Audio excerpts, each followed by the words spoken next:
নমস্কার, দেখছেন সময় কলকাতা। সময় নিউজ নিয়ে আপনাদের সঙ্গে রয়েছি আমি অভিজিৎ। আসছি বিস্তারিত খবরে।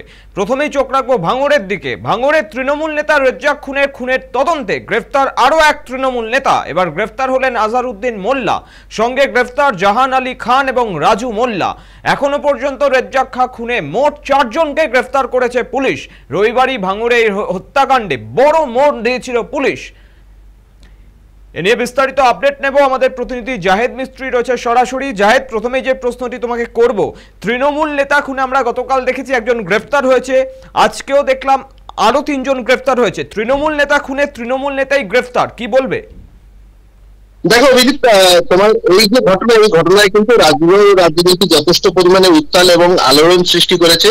কারণ তৃণমূল নেতা খুনে তৃণমূল নেতা গ্রেফতার হয়েছে এবং এই যে ঘটনা, এই ঘটনার সম্বন্ধে কিন্তু গতকাল শওকত মোল্লা, বিধায়ক শওকত মোল্লা, তিনি কিন্তু জানিয়েছেন যে এই যারা গ্রেপ্তার হয়েছে এরা কিন্তু তৃণমূলের নয়, এদের শেকড় যেটা আছে এরা কিন্তু পুরনো সমস্ত আইএসএফ কর্মী এবং আইএসএফ এর উপরেই কিন্তু তিনি বারবার আঙুল তুলেছেন। এবং গতকাল আমরা দেখতে পেয়েছি যে তিন জনকে গ্রেপ্তার করেছে পুলিশ।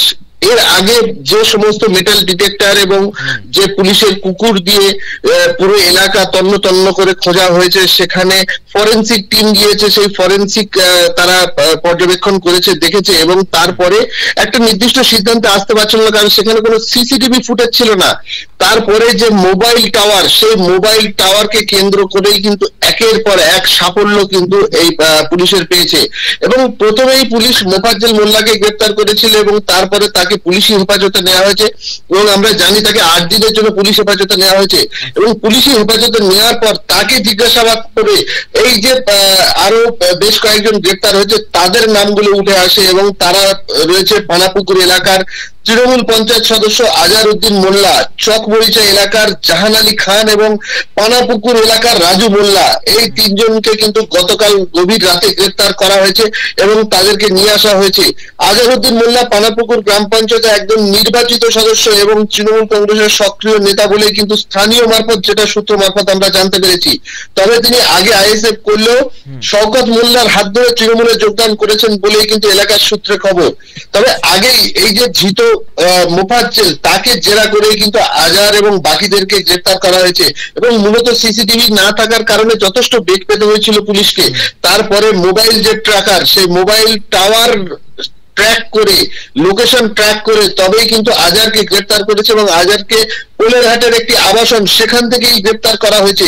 এবং একের পর এক এই যারা গ্রেফতার হচ্ছে, 3 জনকে যে গ্রেফতার করেছে পুলিশ, তারা প্রত্যেকেই কিন্তু তৃণমূলের সদস্য বলেই কিন্তু খবর। এবং পুলিশ সূত্রে যেটা জানা গিয়েছে, ধৃতদের জিজ্ঞাসাবাদ করে তদন্ত আরো এগোনো হচ্ছে এবং এই খুনের পেছনে রাজনৈতিক অভিসন্ধি নাকি একেবারে ব্যক্তিগত শত্রুতা, তা নিয়ে কিন্তু এখনো পর্যন্ত তদন্ত চলছে।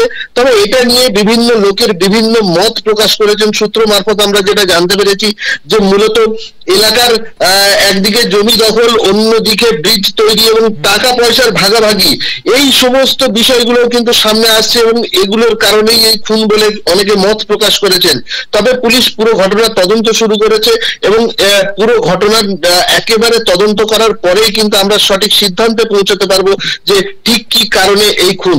তবে একের পর এক এই যে তৃণমূল নেতারা, তৃণমূল কর্মী, তারা গ্রেপ্তার হচ্ছে এবং তৃণমূল নেতা খুনে তৃণমূল কর্মীরাই গ্রেপ্তার হচ্ছে, এটা নিয়ে কিন্তু বিভিন্ন রাজনৈতিক মহলে চর্চা শুরু হয়েছে। অভিজিৎ, ধন্যবাদ জাহেদ। আপনাদের যেমনটা বলছিলাম, ভাঙড়ে তৃণমূল নেতা রেজ্জাক খুনের ঘটনায় গ্রেফতার আরো এক তৃণমূল নেতা। এবার গ্রেফতার হলেন আজহারউদ্দিন মোল্লার, সঙ্গে গ্রেফতার জাহান আলী খান এবং রাজু মোল্লা। এখনো পর্যন্ত রেজ্জাক খুনে মোট 4 জনকে গ্রেফতার করেছে পুলিশ। রবিবারই ভাঙড়ের এই হত্যাকাণ্ডে বড় মোড় দিয়েছিল পুলিশ।